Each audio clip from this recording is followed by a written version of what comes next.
అతుల్ సుభాష్ ఉదంతంపై దేశవ్యాప్తంగా తీవ్ర చర్చ జరుగుతోంది. సెక్షన్ 498A పై సుప్రీంకోర్టు సైతం ఆందోళన వ్యక్తం చేయడంతో మెన్ టూ నినాదం ఊపిరి పోసుకుంది. దీంతో నిఖితా సింఘానియా ఫ్యామిలీ పరారైంది.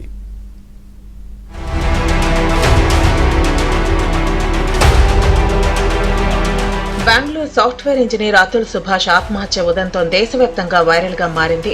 భార్య ఆమె కుటుంబ వేధింపులు తట్టుకోలేక ఆత్మహత్య చేసుకున్న ఘటన సంచలనంగా మారింది. ఈ కేసులో భార్య నిఖితా సింఘానియా కుటుంబంపై సమాజం నుంచి తీవ్ర విమర్శలు వస్తున్నాయి. ఈ నేపథ్యంలో నిఖితా కుటుంబం బుధవారం అర్ధరాత్రి తమ ఇంటికి తాళాలు వేసి పరారయ్యారు.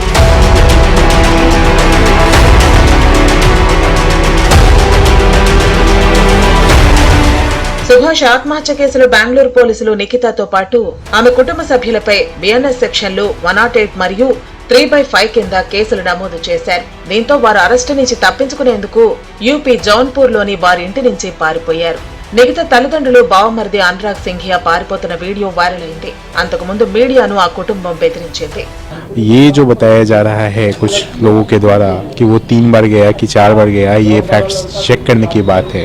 तो मैं उन लोगों से सिर्फ यही कहना चाहता हूँ कि उस वीडियो में जो भी चीज़ें मेंशन हैं वो कोर्ट के पास है, और अगर गया है या नहीं गया है तो कोर्ट की तारीखें उस रजिस्टर पर चेक करवा ली जाएं, तब आके आप प्रेजेंट करो कि आप सही हो या वो वीडियो सही है।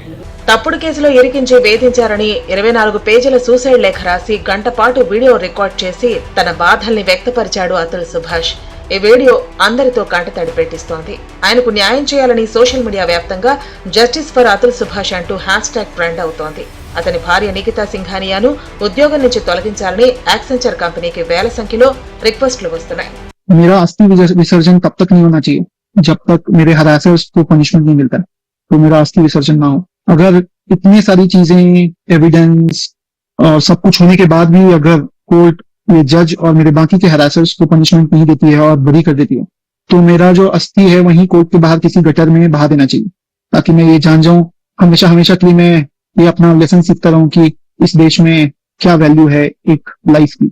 వరకట్న వేధింపుల చట్టం సెక్షన్ 498A దుర్వినియోగం చేసి మహిళలపై కఠిన చర్యలు తీసుకోవాలని లాయర్లు కోరుతున్నారు. ఈ కేసు నేపథ్యంలో భరణానికి సంబంధించి సుప్రీంకోర్టు కూడా కీలక మార్గదర్శకాలను సూచించింది. అయితే వరకట్నం వేధింపుల చట్టం కింద పురుషులకు ఏ మేరకు ఉపశమనం లభిస్తుందనే అంశంపై ఇప్పుడు చర్చ జరుగుతోంది.